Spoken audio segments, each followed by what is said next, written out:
right, so this is chapter 8. This chapter is over intelligence, and we have 3 learning goals for this chapter.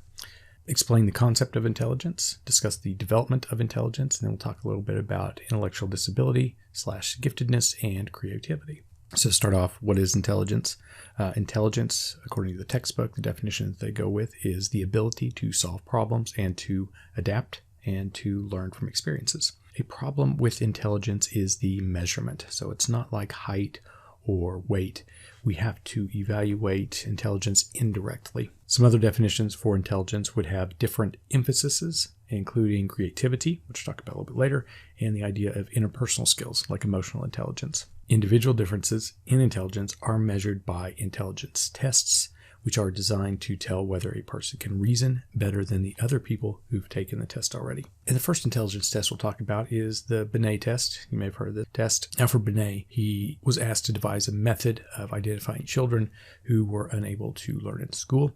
And so he developed the idea of what he called mental age, or MA. And this is going to be an individual's level of mental development relative to others of that age.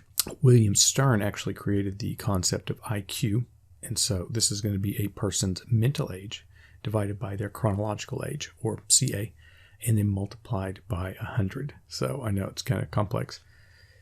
If mental age is the same as chronological age, the IQ is going to be 100. And so I got a couple of examples to help you. A 6-year-old with a mental age of 8 would have an IQ of 133.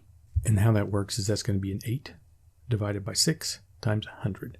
If your mental age is below your chronological age, then IQ will be less than 100. So for example, if you have a 6-year-old with a mental age of 5, the IQ is going to be 83. So that's going to be 5 divided by 6 times 100. Current version of the Stanford Binet test is the 5th version, and it analyzes an individual's responses in 5 different content areas. It includes both verbal and nonverbal subscales that analyze knowledge, quantitative reasoning, visual spatial processing, working memory, and fluid reasoning. It is scored by comparing one's performance with the results of other people of the same age. And it follows a normal distribution. So here we go. Symmetrical, bell-shaped curve with the majority of cases falling in the middle of the possible ranges. You can see here, vast majority are in this area, then a little bit more outliers here, but then it's, the extreme outliers in this area here.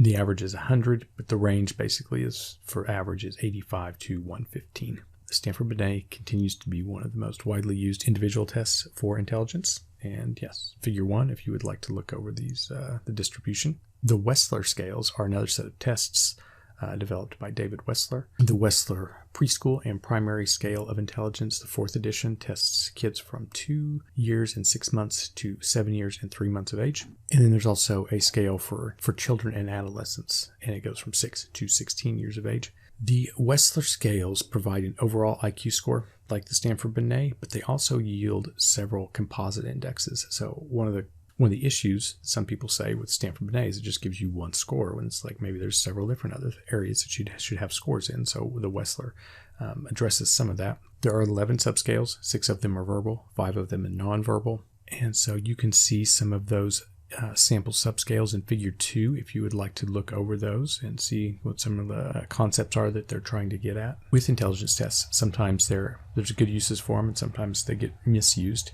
IQ tests, your score on that can predict longevity, how long you live. They can predict how you'll do in school. They'll predict how they do in work.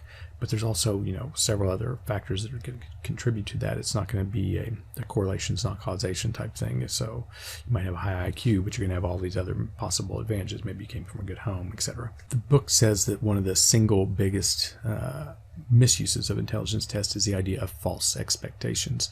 So these would be sweeping generalizations that are made on the basis of an IQ score that can become self-fulfilling prophecies. So basically, if you have, maybe you score poorly on a test, and so now you have, your IQ comes up as 80 or whatever. Your teachers, if they know that score, the idea that they're like, oh, well, this kid isn't as smart as the other kids, and so that's how I'm going to treat them. And maybe I might not even know that I'm doing that on purpose, but they might have like a subconscious bias against this child. And the idea that maybe, you may be a super bright kid, but you just don't do well on tests. I mean, that is a possibility. So you could be very intelligent, but not do well on this test. And now it snowballs. Your teachers are like, well, you're not that smart. So that's how we're going to put you over here with the other kids that aren't so smart. So that can be one of the misuses of intelligence tests for sure. On the next set of slides, we will talk about some different theories that talk about the idea that maybe there's multiple types of intelligence.